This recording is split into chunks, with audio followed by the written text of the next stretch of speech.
in Grandma's Attic by Arleta Richardson, illustrated by Dora. Chapter 13. You Can't Always Believe. Grandma called me in from the yard. "I thought I asked you to put these slippers away," she said. "But I did, Grandma," I replied. "I put them away when you told me to." "Then how did they get back out here?" asked Grandma. "You shouldn't say you've done something when you haven't. Now put them away, please." I picked up the slippers and walked toward my room. I had put them away when she told me to, and she didn't believe me. Later that morning, I sat in the big kitchen waiting for the cookies to come out of the oven. Suddenly, around the corner came Skip, the old farm dog, dragging one of my slippers. "Look, Grandma," I said. "That's how my slippers got back out here." "Well," Grandma said to Skip, "I ought to use that slipper on you. Someone else got the scolding that you deserved." "I'm sorry, child, that I didn't believe you," she said to me. "Next time I won't be so quick to blame you until I find out what happened." Grandma took the cookies from the oven, and as she poured a glass of milk for me, she chuckled. "I remember how something like that happened to my brother Roy," she said.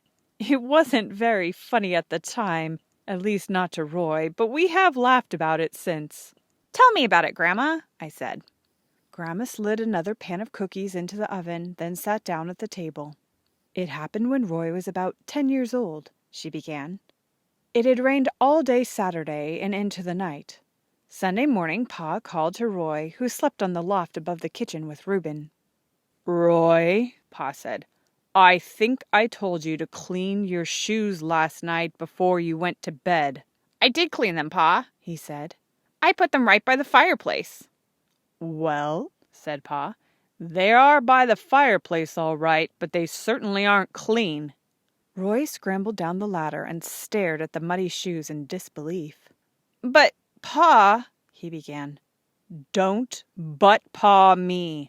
Get those shoes cleaned and be quick about it,' said Pa. Roy cleaned the shoes, but the look on his face said that something was unfair. A few days later, Pa came in from the barn as we were getting ready for school. 'Boys,' he asked, 'who was responsible for closing the gate on the sheep pen last night?'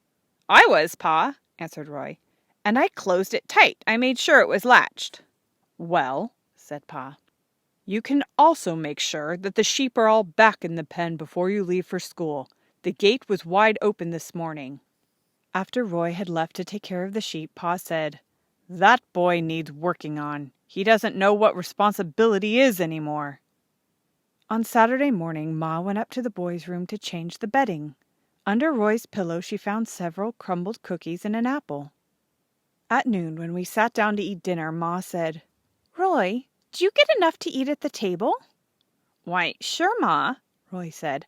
'I get plenty to eat.' He looked at her in surprise. 'Then why do you take food to bed with you?' Ma asked. 'To bed?' said Roy. 'I don't take food to bed.' 'Then I suppose Pep put the apples and cookies under your pillow?'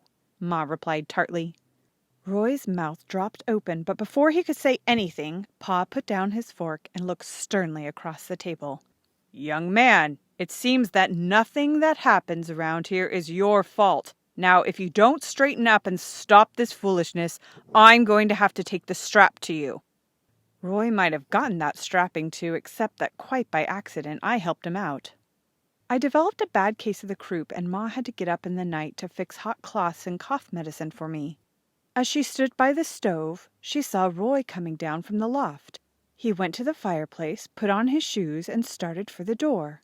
Ma was about to call to him when she realized that Roy was fast asleep.